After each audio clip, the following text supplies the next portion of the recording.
ആദ്യമായും ഇന്ത്യയുടെ ചരിത്രത്തിലെ ഏറ്റവും വലിയ കറുത്ത ഏടായിട്ട് മാറിയിട്ടുള്ള ലോകത്തിലെല്ലായിടത്തും ജനാധിപത്യം പരിമിതമോ അപരിമിതമോ ആയ രാജ്യങ്ങൾ നോക്കിയാലും ജനാധിപത്യത്തിൽ വിശ്വസിക്കുന്ന ജനങ്ങൾക്ക് ഒരിക്കലും മറക്കാൻ പാടില്ലാത്ത ഇന്ത്യയെ ഒരു തുറന്ന ജയിലാക്കി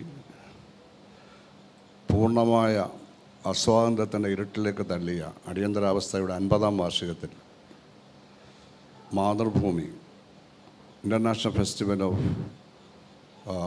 ലെറ്റേഴ്സ് എന്ന ഈ ചടങ്ങിൽ ഇതിനുവേണ്ടി ഒരു സെഷൻ മാറ്റിവെച്ചത് ചരിത്രത്തോട് ചെയ്യുന്ന ഏറ്റവും വലിയ നീതിയും അതുകൊണ്ട് മാതൃഭൂമിയുടെ ഫെസ്റ്റിവലിനെയും മാതൃഭൂമിയെയും സ്വാതന്ത്ര്യപ്രേമികളെല്ലാവരും അഭിനന്ദിക്കും എന്ന് ഞാൻ ആദ്യമായി കരുതുകയാണ്.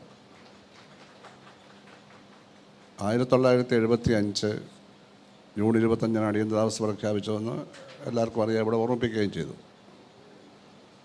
അന്ന് തന്നെ സമരരംഗത്തിറങ്ങാനൊന്നും സ്റ്റുഡൻറ്റ് ഫെഡറേഷൻ ഓഫ് ഇന്ത്യ തീരുമാനിച്ചിരുന്നില്ല, CPM ഒരു പാർട്ടിയും തീരുമാനിച്ചിരുന്നില്ല.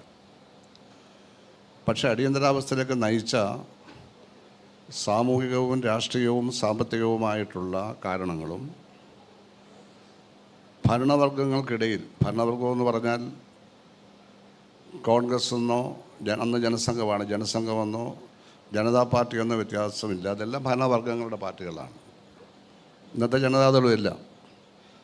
ആ ഭരണവർഗങ്ങളിലുണ്ടായിട്ടുള്ള കടുത്ത അധികാര മത്സരം, ഇന്ദിരാഗാന്ധി ഒരു ഭാഗത്തും മറുഭാഗത്ത് മൊറാർജി ദേശായി അടക്കമുള്ളവർ നടത്തിയ വലിയ അധികാര മത്സരം, ഈ പശ്ചാത്തലത്തിലാണ് ഇന്ദിരാഗാന്ധി അടിയന്തരാവസ്ഥ പ്രഖ്യാപിക്കുന്നത്. അത് ഭരണഘടനയിൽ പറയുന്ന അടിയന്തരാവസ്ഥ പ്രഖ്യാപിക്കാനുള്ള അധികാരം രാഷ്ട്രപതിക്ക് കൊടുത്തിട്ടുണ്ട് ഭരണഘടന. അത് 3 തരത്തിൽ ഉള്ള അടിയന്തരാവസ്ഥ പ്രഖ്യാപിക്കാം. ഒന്ന്, എക്സ്റ്റേണൽ എമർജൻസി, വിദേശത്തു നിന്നുള്ള ആക്രമണ ഭീഷണി ഉണ്ടായാൽ അടിയന്തരാവസ്ഥ പ്രഖ്യാപിക്കാം. എക്സ്റ്റേണൽ എമർജൻസി, ആഭ്യന്തര അടിയന്തരാവസ്ഥ, ഇന്ത്യക്കകത്തു നിന്നും ഭരണകൂടത്തിന് ഭീഷണി ഉണ്ടായാൽ അത് പ്രയോഗിക്കുക. അതാണ് ഇപ്പോൾ ഇവർ ചെയ്തിരിക്കുന്നത്. പിന്നെ ഒന്നുകൂടിയുണ്ട്, സാമ്പത്തിക സ്ഥിതി വളരെ രൂക്ഷമായി രാജ്യത്ത് വലിയ കുഴപ്പമുണ്ടായ ഒന്ന് കരുതിയാൽ സാമ്പത്തിക അടിയന്തരാവസ്ഥ പ്രഖ്യാപിക്കാം. ഇക്കണോമിക് എമർജൻസി ഉണ്ട്. ഇത് ദേശവ്യാപകമായി പ്രഖ്യാപിക്കാം, ഒരു സ്റ്റേറ്റിൽ പ്രഖ്യാപിക്കാം, ഒന്നിലേറെ സ്റ്റേറ്റിൽ പ്രഖ്യാപിക്കാം, റീജിയണൽ പ്രഖ്യാപിക്കാം, ജില്ലകൾ വേണമെങ്കിലും പ്രഖ്യാപിക്കാം. ഇതിനെല്ലാം ഇവിടെ സ്വാതന്ത്ര്യമുണ്ട്. അതിൽ ദേശവ്യാപകമായി ഇൻ്റേണൽ എമർജൻസിയാണ് പ്രഖ്യാപിച്ചിട്ടുള്ളത്. ഇത് ഏതെങ്കിലും വിദേശ രാജ്യത്തിൻ്റെ ആക്രമണം ഭയന്നല്ല, രാജ്യത്ത് സൈന്യമോ ജനങ്ങളോ കലാപങ്ങളൊന്നും ഉണ്ടാക്കി അധികാരം പിടിച്ചെടുക്കാനുള്ള അക്രമാസക്തമായ സമരങ്ങളൊന്നുമില്ല. സാമ്പത്തിക അടിയന്തരാവസ്ഥ പ്രഖ്യാപിക്കാനുള്ള കാരണവുമില്ല. ഇപ്പോൾ സാമ്പത്തിക അടിയന്തരാവസ്ഥയല്ലല്ലോ പ്രഖ്യാപിച്ചത്. പിന്നെയോ ഭരണവർഗങ്ങളിൽ, വിശേഷിച്ച് കോൺഗ്രസിനകത്ത് അതിരൂക്ഷമായ അധികാര മത്സരമാണ്.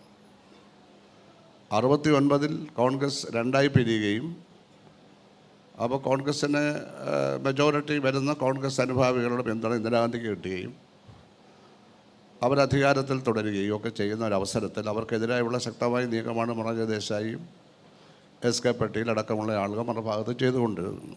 സംഘടനാ കോൺഗ്രസ് എന്നും കോൺഗ്രസ് ചെയ്യുന്നൊക്കെ പേരുണ്ടായിരുന്നു. ഇതിനു പുറമെ ജയപ്രകാശ് നാരായണൻ, മഹാത്മാഗാന്ധിക്ക് ശേഷം ഇന്ത്യ കണ്ട ഏറ്റവും മഹാനായിട്ടുള്ള നേതാവ് അന്നും ഇന്നും ജയപ്രകാശ് നാരായണൻ, സമ്പൂർണ്ണ വിപ്ലവം, ടോട്ടൽ റെവല്യൂഷൻ എന്ന് പറയുന്ന മഹത്തായിട്ടൊരു പ്രക്ഷോഭണം സമാധാനം ആരംഭിച്ചു. ഇവിടെ അദ്ദേഹം സോമശേഖരൻ സാർ സൂചിപ്പിച്ച നവനിർമ്മാണ സഭയൊക്കെ അതിൻ്റെ ഭാഗമായിട്ട് വന്നിട്ടുള്ളതാണ്. ബീഹാർ വളരെ രൂക്ഷമായിരുന്ന സ്ഥിതി. ഈ പ്രക്ഷോഭണം ഭരണാധികാരി വർഗങ്ങളിൽ തന്നെ പെട്ട ഒരു വിഭാഗമാണ് ഗവൺമെൻറ്റിനെതിരായി നടത്തുന്നത്. അപ്പോൾ റൂളിംഗ് ക്ലാസ്സിനകത്തുണ്ടായിട്ടുള്ള രൂക്ഷമായ കോംപ്രമൈസ് ചെയ്യാത്ത തരത്തിലുള്ള ഈ ഭിന്നിപ്പ് ഇന്ദിരാഗാന്ധിക്ക് അധികാരം തന്നെ നഷ്ടപ്പെട്ടു പോകുമോ എന്ന് ഭയന്നാണ് അവർ അടിയന്തരാവസ്ഥ പ്രഖ്യാപിച്ചത്.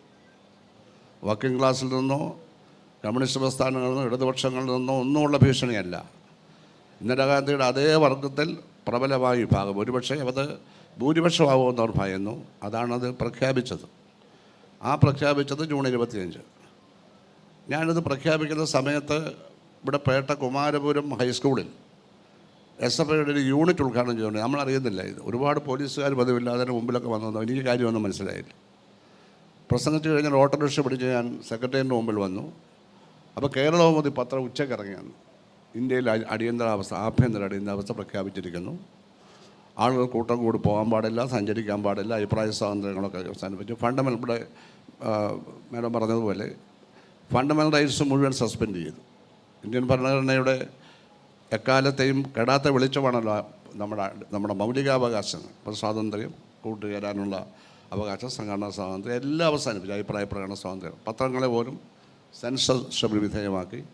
പ്രശസ്തമായ പല പത്രങ്ങളും അടിയന്തരാവസ്ഥ തീരുന്നിടം വരെ എഡിറ്റോറിയൽ കോളം ബ്ലാങ്ക് ആയിട്ടിട്ടിരുന്നു, ഒന്നും അച്ചടിക്കാതെ ബ്ലാങ്ക് ആയിട്ടിട്ടിരുന്നു. ആ തരത്തിലൊക്കെയുള്ള ഒരു വലിയ സംഭവം ഉണ്ടായത് ഞാൻ ഉച്ചയ്ക്ക് ഒരു മണിയോടുകൂടി സെക്രട്ടേറിയറ്റിന് മുമ്പിൽ വരുമ്പോഴാണ്. അപ്പോൾ അത് കഴിഞ്ഞ് ഞാൻ MLA ക്വാർട്ടേഴ്സിൽ താമസിക്കുന്ന MLA ക്വാർട്ടേഴ്സിൽ പോയി. അപ്പോഴാണ് ജൂലൈ 1-ാം തീയതി 7-ാമത്തെ ദിവസം SFIയുടെ അഖിലേന്ത്യാ പണിമുടക്ക. ഞാൻ അഖിലേന്ത്യാ വൈസ് പ്രസിഡന്റ്, നേരത്തെ പ്രഖ്യാപിച്ചതാണ്. അപ്പോൾ അത് മാറ്റിവെക്കണോ വേണ്ട, ഞങ്ങൾ മാറ്റിവെക്കേണ്ടതില്ല എന്ന അഭിപ്രായത്തിലെത്തി. ബന്ധപ്പെട്ട രാഷ്ട്രീയ നേതൃത്വമായിട്ട് ആലോചിച്ച് മാറ്റിവെക്കണ്ട. അങ്ങനെ ജൂലൈ 1-ാം തീയതി രാവിലെ ഒരു 9 മണിയോടെ ഞങ്ങൾ SFIയുടെ സംസ്ഥാന ഭാരവാഹികൾ, അഖിലേന്ത്യാ ഭാരവാഹികളടക്കം യൂണിവേഴ്സിറ്റി കോളേജിൽ സമ്മേളിച്ചു. ആയിരക്കണക്കിന് സ്റ്റുഡൻസ് സംസ്കൃത കോളേജിലെയും ആയുർവേദ കോളേജിലെയും യൂണിവേഴ്സിറ്റി കോളേജിലെയും കുട്ടികൾ പഠിപ്പ് മുടക്കി അവിടെ വന്നു.